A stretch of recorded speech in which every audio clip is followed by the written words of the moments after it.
We are out here at the beautiful Friendship Park on West Bay to Bay to talk about one of those issues that is top of the mind for not only our community here in the city of Tampa, but the entire Tampa Bay area.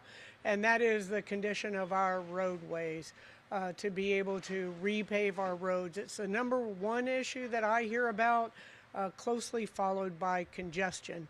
And that's a result of the successful growth not only of our city but the entire region here. Now, as everyone knows, and you have heard me talk about, something that I'll probably not get over in the short time is the fact that our community, our county, voted overwhelmingly for the All for Transportation funding, the sales tax that would contribute to the paving of our streets. Before that was thrown out by a judge, we raised $500 million for the repaving of our streets in the city of Tampa and in Hillsborough County, Temple Terrace, and Plant City. That money was taken away. The majority of it went to attorneys. Some of it came back to Hillsborough County. The city of Tampa got right around $20 million. One of the ways that we are approaching, because just because we lose one avenue doesn't mean we stop. And we are looking at other ways that we're able to not only maintain the condition of our streets, but improve the condition of a number of streets throughout our community. One of those ways has been to hire additional city employees. I know sometimes people frown upon increasing the number of employees we have in the city, but in this instance and others that I can also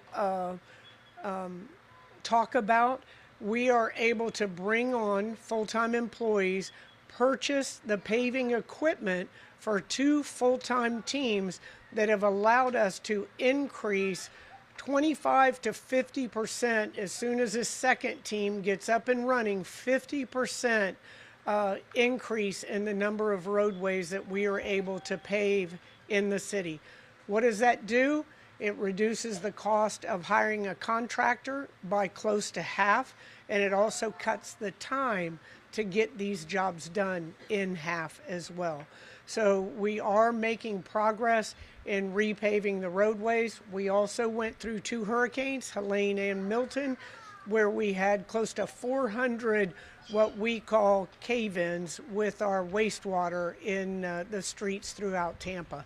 So our teams are diligently working on that as well and ensuring that we are fixing all of those. And they have reduced that number by about 75% and still working diligently to address those.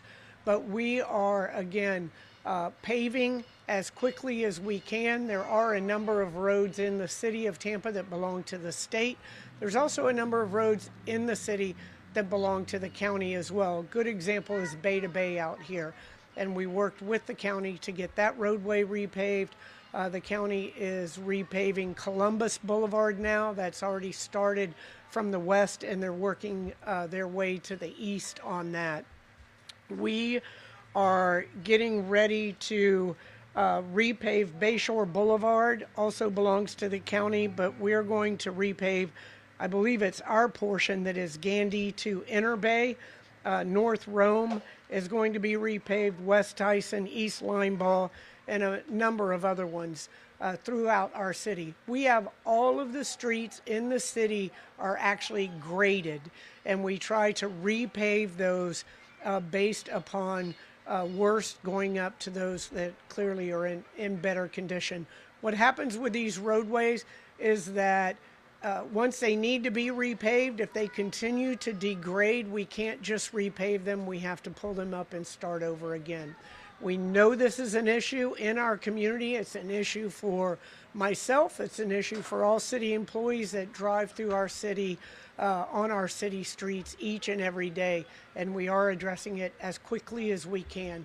Now I'm going to bring up our Director of Transportation, Acting Director of Transportation, Brandon Campbell. Well, good morning, everyone. We're here today to give an update on the progress of our paving efforts, especially as we have added our second paving crew over the last couple of fiscal years. We wanted also to celebrate the work that they're doing by highlighting work in progress behind us here in Virginia Park. The Mobility Department has so many important and exciting projects that we're accomplishing right now. And the foundation for most all of those projects is paving. Paving often creates a canvas for us to reimagine the road and to put bike lanes at low cost, to do things to improve the road at a marginal cost, in addition to the striping that we will already be doing in conjunction with a repaving project. We know that repaving is among the top concerns of all of our citizens, and our staff included. As the mayor mentioned, we drive on these roads too. We experience them firsthand. We want to see them improved as we go along as well. You know, as you go out and you see the repaving taking place, you'll smell that fresh asphalt smell while you're out there. We like to call that the smell of progress. We've been extremely focused on paving since adding that second paver and the second crew that was enabled by a council action that took place at the beginning of last fiscal year and that has continued to this point. We're very thankful to council for giving those resources to us to put to best use. So far, through April, we've paved nearly 30 lane miles of roadway, which is a 25% increase over the same period last year. And that second paving crew allows us to double our capacity and often to complete projects at a savings of 50% over contractors. There's still plenty of work to do to spread around to our contractor partners, and depending on which segments we're paving, we'll make a value-based decision on whether to do that in-house or to have contractors perform that work. We've seen major improvements in neighborhoods like South Tampa, Oak Park, South Howard, South Armenia, Sulphur Springs, Palmacia Pines, West Tampa, and others. And we have several coming up as well.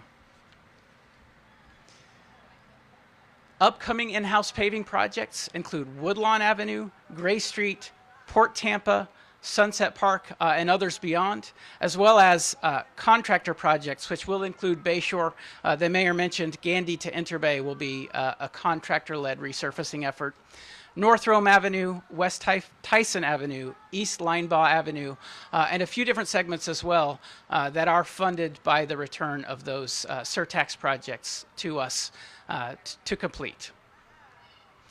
So sometimes people ask us, how do we decide where to pave, where to deploy our resources?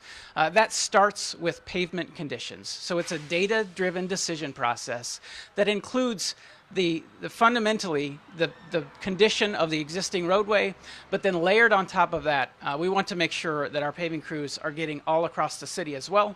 We don't want to concentrate in any one particular district or one particular area because we have taxpayers all over the city that have similar needs. So with that, I think we're going to open it up to questions.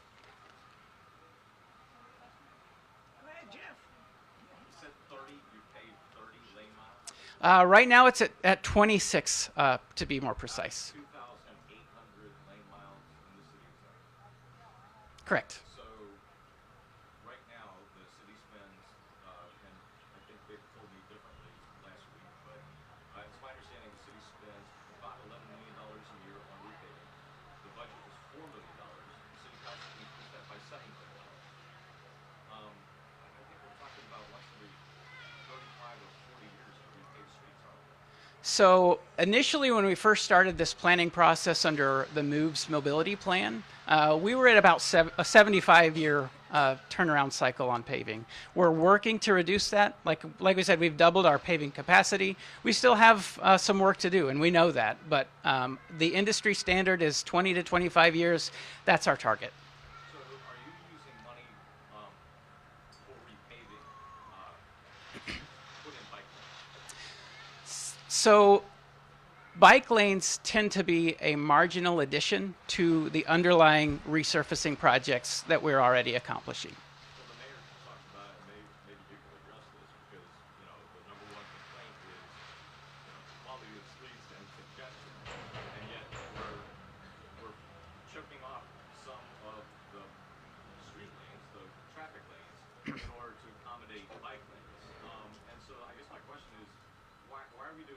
on major east-west, north-south corridors and not putting bike lanes on less utilized streets?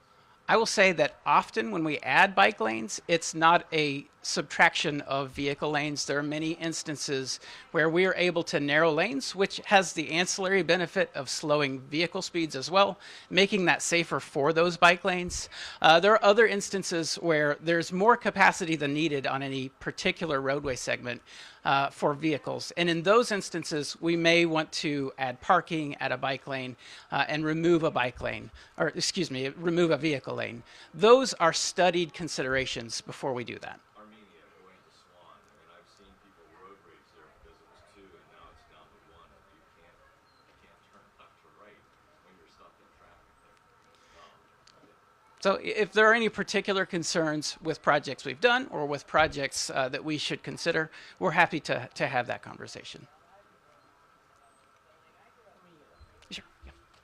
I also want to address the concern about a reduction in lanes. The data indicates that if you go from a 4-lane roadway to a 3-lane roadway, 1 lane in each direction with a turn lane, that you have the same volume of traffic can move through. Anytime anyone makes a left-hand turn, you've in essence shut that lane down.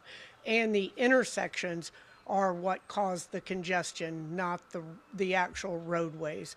So, and by putting in bike lanes, not everyone in our community is a cyclist, but we get to live in paradise where we can use bicycles as a mode of transportation 365 days a year.